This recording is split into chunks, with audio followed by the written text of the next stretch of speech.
yako Play TV. Karibu tuangazie habari zetu mbalimbali ambazo tumepata kuzikusanya kwa siku nzima ya hii leo, ikiwa ni tarehe 20 ya mwezi wa pili mwaka 2026. Tukianzia na taarifa ya kwanza hapa mkoani Morogoro. Vijana mkoani Morogoro wameendelea kunufaika na mpango wa mikopo ya 10% inayotolewa na halmashauri kupitia mapato ya ndani, ikiwa ni sehemu ya jitihada za kuwawezesha kiuchumi na kukuza shughuli zao za uzalishaji. Akizungumza wakati wa kukabidhi pikipiki zenye thamani ya shilingi milioni 17 kwa kikundi cha vijana, diwani wa kata ya Lukobe Celestine Mbilinyi amewataka wanufaika hao kuzitunza pikipiki hizo na kuhakikisha wanarejesha mikopo kwa wakati ili kutoa fursa kwa vikundi vingine kunufaika na mpango huo. Niweze kuomba jambo moja hao waliopata fedha hii ya mkopo wa bodaboda, kwamba wanapaswa watunze vifaa hivi ili viweze kufanya kazi zilizokusudiwa. Lakini pia jingine, waweze kurejesha huu mkopo ili na wengine wengi waweze kufanya nini? Waweze kunufaika kupitia hizi 10% za mkopo. Kwa hiyo endapo watarejesha vizuri kwa wakati, tunaamini na watu wengine wengi watapata mkopo huo. Kwa upande wake, Asia Edmund, afisa maendeleo ya jamii wa kata ya Lukobe, amesema zoezi la utoaji wa mikopo hiyo linaendelea, huku akihimiza vikundi vingine vya vijana kujisajili rasmi ili viweze kupatiwa mikopo na kujiongezea kipato. Hiki sio kikundi cha kwanza, ni cha pili. Cha kwanza kilikuwa cha mafundi furniture kwa upande wa vijana, na hiki ni cha pili kwa awamu ya robo hizi mbili za mwaka 2025 na mwaka 2026. Pia vijana hawa wamenufaika kupata idadi ya bodaboda 5 ambazo tunazishuhudia ziko hapa mbele yetu kwa siku ya leo kwa ajili ya kujikwamua kiuchumi. Pia tumewapa masharti ya kwamba watakapokabidhi kadi zao, watakapokabidhiwa na mzabuni, basi kadi hizo ziweze kufika hapa kwenye ofisi ya kata na kuzipeleka kwenye ofisi ya manispaa kwa ajili ya kuzihifadhi mpaka mkopo utakapoisha. Naye Moses Mboge, mwenyekiti wa kikundi kilichopokea mkopo wa pikipiki hizo, ameahidi kuwa watafanya kazi kwa bidii kutumia vizuri rasilimali walizopatiwa na kuhakikisha wanarejesha mkopo kwa wakati kwa mujibu wa makubaliano. Kama vijana, kwa niaba ya vijana wenzangu na kama kwa niaba ya uongozi pia wa kikundi hiki, tunaahidi kuzisimamia pikipiki hizi, kuvitunza vyombo hivi tulizopewa ili tuweze kukamilisha gharama ambazo zinahitajika ili kusudi viweze kuwanufaisha pia wana kikundi wenzetu mahali popote pale walipo ndani ya mipaka ya nchi yetu. Tumejipanga kurejesha gharama kulingana na vile ambavyo tumepangiwa na halmashauri, na tunaahidi tutalisimamia hilo kwa 100%. Taarifa nyingine huko mkoani Mwanza, ambapo mkuu wa mkoa wa Mwanza Saidi Mtanda ametoa wito kwa wakazi wa mkoa huo kujitokeza kwa wingi kujiunga na mpango wa bima ya afya kwa wote ili inapotokea changamoto za kiafya wawe na uhakika wa kupata huduma za matibabu bila kuwa na kikwazo chochote. Akizungumza na wananchi waliojitokeza kwa wingi katika uzinduzi wa shule ya msingi Mwakeye iliyopo Ngudu, wilaya ya Kwimba, Mtanda amesema kuwa mpango huo unatoa fursa kwa kaya ya watu 6 kunufaika na huduma mbalimbali za afya. Hivyo hata watu wasio na familia rasmi wanaweza kuungana na kuunda kaya na kukata bima, huku akisisitiza kuwa lengo la serikali ni kupunguza gharama za matibabu kwa wananchi na kuhakikisha hakuna anayekosa huduma za afya kutokana na ukosefu wa fedha. Lakini bima ya afya hii tunayozungumza sasa ni ya watu 6 kwa 1,150,000. Lakini sio lazima muwe mmezaliwa familia moja. Kwa hiyo kama mimi nina mke na watoto wangu 2, jumla tuko wangapi? 5. Mimi, mke na watoto 2, tunakuwa 4. Bado watu wangapi? Kwa hiyo ninaweza kuchukua mfanyakazi wangu wa ndani akawa familia yangu, akawa na magazi, nikamchukua na mlinzi wangu nikampa familia yangu, anakuwa ngapi? Kwa hiyo hapa manake kama wewe una watoto 2 na mume mko 6, unachukua mtoto wa dada yako unamweka kwenye familia yako, na yeye atapewa kitambulisho chake kwa Rand1.5 ile.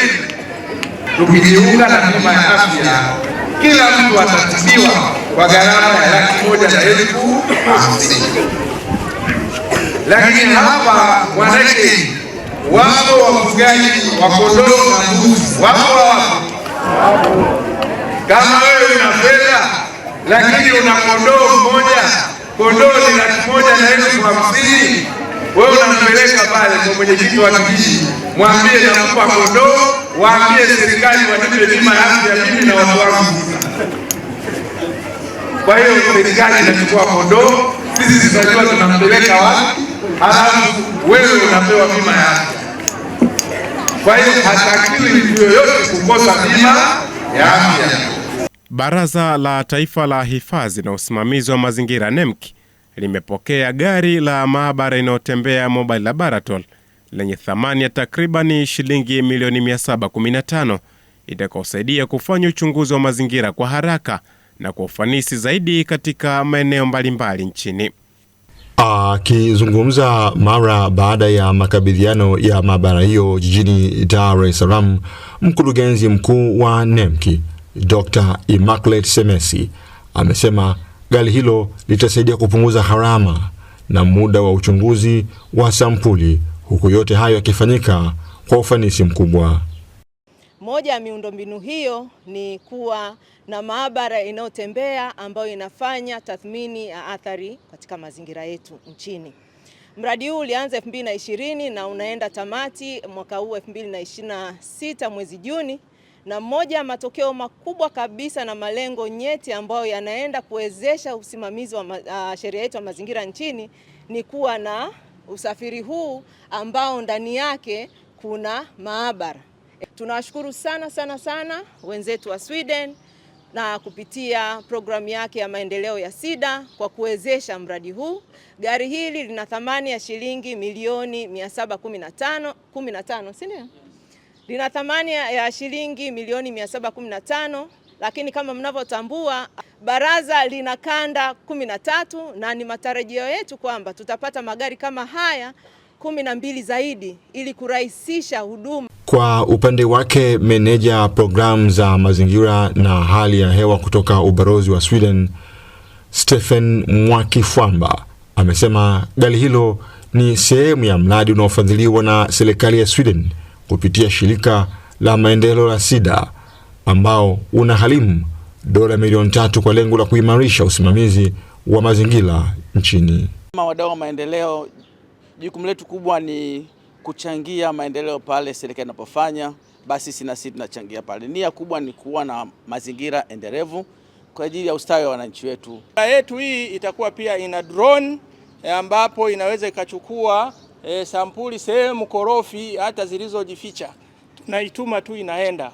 Lakini pia ita vifaa vya kupima heavy metals kama tembo, madini tembo, zebaki na mengine. Tunaweza kujua hii rangi iliyopigwa hapa ni aina gani, na scan tu.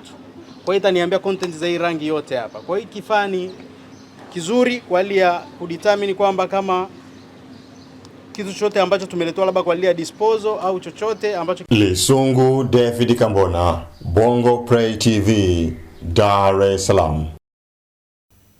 Tukirejea tena mkoani Mwanza, katibu mkuu wa Wizara ya Afya Saif Shekalage amesema serikali imejipanga kikamilifu kupambana na ugonjwa wa kichocho kwa kuimarisha utoaji wa dawa mpya, kuendesha kampeni za matibabu ya pamoja na kuwafikia watoto walio chini ya umri wa miaka 5 ambao hapo awali walikuwa hawapati huduma hiyo kwa urahisi. Dr. Shekalage amesema hayo wakati wa uzinduzi wa mradi wa upelekaji wa dawa mpya za kichocho uliofanyika katika wilaya ya Ilemela mkoani Mwanza. Ameeleza kuwa serikali pia imejikita katika kutoa elimu kwa jamii kuhusu namna ya kujikinga na maambukizi, kuboresha upimaji wa mapema pamoja na kufuatilia maeneo yenye maambukizi makubwa ili hatua stahiki zichukuliwe kwa wakati. Dawa hii imeshasajiliwa nchini na TMDA ambao wanasajili dawa pamoja na vifaa tiba, lakini dawa hii bado haijaingia kwenye standard guideline ambayo ndio ile ambayo inatakiwa itumike sasa kwa watu wote. Ila mtu anayetaka kwenda kuinunua anaweza akainunua, lakini bado kuingiza kwenye utaratibu wa vile ile standard guideline, ina maana kwenye ule muongozo wa tiba ambao unatolewa na wizara bado. Tunasubiri utafiti utakaofanyika huu ambao umeongeza wigo ndio utakuja kutupa hali halisi. Sasa tuweze kuja kupata matokeo zaidi yatakao tushawishi kuingiza kwenye ule muongozo wetu kwa ajili ya matibabu ya dawa hizi ili ziweze kutumika katika vituo vyote. Kwa ni vyema sana hapa waandishi wa habari muweze kuipata kilichozinduliwa leo. Tumezindua utafiti mwingine wa kuendelea kupanua wigo. Hatujazindua dawa hii kuingia katika muongozo. Hilo ni muhimu sana muweze kuipata, lakini baada ya utafiti huu ndio tutaweza sasa kuja kupata majibu iweze kuingia katika muongozo ule. Lakini dawa hii ni salama na imeonekana inaweza ikatibu kabisa kichocho kwa watoto. Lakini ukija sasa kwenye tiba ndio zile dawa zilikuwa zinatolewa. Kama unajua kuna mpango wa kutoa hizi dawa mashuleni. Zinatolewa kila mwaka. Wanapewa wale watoto ambao ni kuanzia miaka 6 kwenda juu. Wanapewa ile dawa kwa mwaka mara moja kwa sababu ya kutibu, lakini pia kwa ajili ya kuzuia. Sasa kwenye hii ndio serikali inakuja na mkakati kwamba je, hao watoto ambao wako chini ya miaka 2 na wenyewe tunazuia vipi? Ndio maana tumekuja na utafiti, ndio maana tumekuja na hii dawa ambayo tuko kwenye hatua za mwisho. Tukishapata zaidi matokeo zaidi ambayo yanatushawishi tutaingiza katika muongozo. Lakini mkumbuke pia nilivyozungumza pale, ili kuweza kuingiza yako mambo ambayo ukiacha mambo mengine ya usalama kwamba inatibu na kukubalika na jamii, lakini bei yake kama tunavyoona imetengenezwa, bei yake itakuwa ni shilingi ngapi? Serikali ikishaingia lazima iweze kuhakikisha kwamba hii dawa ikiingia pale, serikali itatoa fedha na itaweza pia kuhakikisha kwamba wananchi wanaipata. Kwa upande wake, mtafiti kiongozi wa mradi kutoka Taasisi ya Taifa ya Utafiti wa Magonjwa NIMR Paul Kazioba amesema mradi huo umeandaliwa kwa kutumia takwimu zilizokusanywa kutoka mikoa mbalimbali nchini Tanzania ili kubaini ukubwa wa tatizo na kupata mbinu bora za kulidhibiti kwa ufanisi. Huu mradi uliangalia mikoa ambayo ina wilaya zenye maambukizi ambayo yako kati mpaka juu na mikoa ambayo kwa ujumla wake wastani wake ni maambukizi ya kati. Kwa mfano Mwanza, kwa ujumla mikoa ya Mwanza, Geita na Simiyu na sehemu za Mara zimekuwa na maambukizi ya juu. Ingawa sio eneo lote, lakini kuna maeneo unakuta maambukizi yako juu sana mpaka 50%, 55 mpaka na kadhalika. Kigoma maambukizi yako ya kati, ingawaje ukifanya utafiti unaweza kukuta ndani ya maambukizi ya kati, lakini kuna maeneo mengine na maambukizi yako juu. Kwa hiyo maamuzi yalifanywa kwa kuzingatia takwimu na tunashirikiana na programu ya taifa ya kudhibiti magonjwa ya kitropikia. Kwa hiyo tuliangalia takwimu za miaka kadhaa na mwenendo wa maambukizi ukoje. Kwa hiyo tukaamua kufanya kwenye mikoa mitatu. Tulikuwa na orodha ya mikoa takriban 10 ambayo tungeweza kwenda. Kwa mfano, nani anaweza kaamini kwamba Dodoma kuna kichocho? Ukienda Bahi kuna kichocho kingi sana, Bahi kingi sana, na Dodoma ilikuwemo, Morogoro ilikuwemo, hiyo Mvomero yote, ukienda Kilombero na kadhalika, kichocho ni kingi sana. Pwani kichocho ni kingi sana. Kwa hiyo ni swala la kuangalia takwimu namba moja, kuangalia pia tulizingatia pia mambo ya Kiswahili wanasema mila na desturi ambazo zinaweza either zikawa zinachangia kwenye kusambaa kwa kichocho, pia ambazo tukitekeleza huo mradi na hizo baadhi ya tabia zikibadilika zitasaidia maeneo mengine na makabila mengine kubadilika. Kwa hiyo tukachukua Kigoma, tukachukua Sengerema. Sengerema ni mchanganyiko wa makabila mengi. Tunajua kuna Wazinza, kuna Wasukuma, kuna Wasumbwa, kuna kabila nyingi sana pale. Tukachukua Itilima predominantly Wasukuma, Nyantuzu na kuna tofauti ya Wasukuma ukitoka Nyantuzu hata ukija tu. Kwa hiyo vitu tulivizingatia kwa ajili ya kuona kwamba kinachofanya kazi kwenye kabila fulani ambalo lina changamoto hizi na hizi inaweza zikasaidia na mkoa mwingine wakaona kumbe inawezekana. Yes. Kwa hiyo takwimu, lakini tuangalia pia tofauti za mila na desturi ambazo zinaweza zikachangia hii afue ikafika kwa urahisi baada ya kwa tumetoa elimu ya kutosha na afua ikakubalika kwenye hiyo mikoa. Bongo Play TV. Kwa sasa ni kukaribishe tuyaangazie machache kati ya mengi kwenye upande wa habari za michezo zilizopata kuchukua nafasi kwenye viuga na madimba mbalimbali, ambapo kocha wa timu ya taifa ya wanawake Twiga Stars Bakari Shime amezungumzia maandalizi ya fainali za AFCON 2026 zinazotarajiwa kufanyika nchini Morocco kuanzia Machi 17 na kutamatika Aprili 3 mwaka huu. Bakari Shime amesema kuwa maandalizi yako vizuri na wameamua kuweka kambi Ismailia nchini Misri kwa ajili ya wachezaji kuzoea hali ya hewa. Kwanza ni kweli tumekuwa kambini kwa takriban wiki mbili. Tumeanza Dar es Salaam siku chache pale na tumehamia hapa Ismailia. Kikubwa ni kwamba cha kwanza tumejaribu kutafuta mazingira ambayo yatakuwa rafiki na mashindano, kwa maana ni ukanda huu ambao mashindano yatafanyika, lakini jingine kupata ule utulivu ambao tunaona kwamba utaweza kuwafanya wachezaji wetu wafanye kazi katika hali ya utulivu mkubwa. Matayarisho yanakwenda vizuri, kila kitu kinakwenda vizuri kama ambavyo tumeanza Dar es Salaam tunaendelea hapa. Wachezaji wanaendelea vizuri kwa maelekezo ambayo tunawapa. Kipindi hichi ambacho tupo sasa ni kipindi ambacho tunajaribu kutengeneza utimamu wa mwili wa wachezaji wetu kuelekea mashindano. Kwa hiyo tunaenda vizuri. Tuna takriban siku 4 tangu tumefika hapa Egypt na mazoezi yanakwenda vizuri. Hakuna mchezaji ambaye ana shida kubwa ambayo imemfanya asifanye mazoezi. Takriban wote wako vizuri na natumaini yangu kabisa kuelekea ambapo tunakwenda kumaliza wiki yetu ya kwanza hapa Egypt, kila kitu kitakwenda vizuri. Improvement ni kubwa, tofauti na siku ya kwanza tumefika hapa. Kumekuwa na baridi tofauti na nyumbani, lakini siku zinazozidi kwenda wanazidi kuzoea hiyo hali ya hewa, na kama ambavyo nilikwambia tutakuwepo hapa kwa siku kadhaa, almost siku 10 na kabla ya kuhamia kwenye shindano dogo ile ambalo litafanyika pale Dubai. Kwa hiyo kufikia sasa haionekani kama ni shida kubwa kwa upande wa hali ya hewa, wameanza kuizoea na wanafanya vizuri kwa kweli. Aidha, Shime ameelezea dhamira kuu kuelekea mashindano hayo ikiwa ni kufanya vizuri zaidi katika kila mechi, tofauti na mashindano yaliyopita ambapo Twiga Stars haikufanya vizuri. Dhamira yetu ni kwamba hii ni mara ya pili mfululizo tunafanya mashindano, na kitu kikubwa tunaangalia kile ambacho tulikifanya msimu uliopita, kwa maana hatukufanya vizuri, tuliambulia alama moja na hatukuweza kusonga mbele na mashindano. Kwa hiyo cha kwanza tumejitathmini sisi wenyewe na tukajaribu kupigania nafasi ya kurudi tena kwenye mashindano. Tumeweza kufanikiwa kuipata, tumerudi. Kwa hiyo kama ilikuwa ni uoga mashindano na mimi umepungua ama umeondoka, kazi kubwa ni kufanya kazi na pungufu ambayo yalitokea kwenye mechi zile 3 ambazo tulicheza msimu uliopita. Mechi ya kwanza dhidi ya Mali ambayo tulipoteza, mechi ya pili tulipata sare na Afrika Kusini, na mechi ya 3 tukapoteza. Kwa hiyo ili tuweze kusonga mbele, manake ni lazima turekebishe makosa yale ambayo yalitokeza kwa kupata alama za kutosha ambazo zitatufanya katika hatua inayofuata. Timu ya taifa ya wanawake Twiga Stars imepangwa kundi B katika michuano hiyo pamoja na timu ya taifa ya Afrika Kusini, Ivory Coast na Burkina Faso. Kwingineko, kikosi cha wekundu wa Msimbazi Simba kimeondoka jijini Dar es Salaam kuelekea jijini Dodoma kwa ajili ya michezo miwili ya ligi kuu Tanzania bara.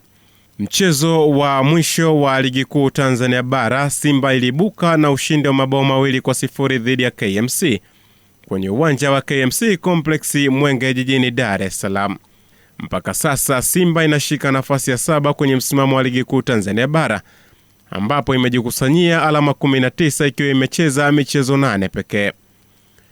Na tukitamatisha na taarifa kwa upande wa habari za michezo, shirikisho la mpira wa miguu Tanzania TFF limevifungulia viwanja viwili vya Al Hassan Mwinyi Tabora pamoja na uwanja wa Sokoine Mbeya kutumika kwa michezo ya ligi kuu baada ya kufanyiwa marekebisho yaliyokidhi vigezo vya kikanuni na sheria za mpira wa miguu.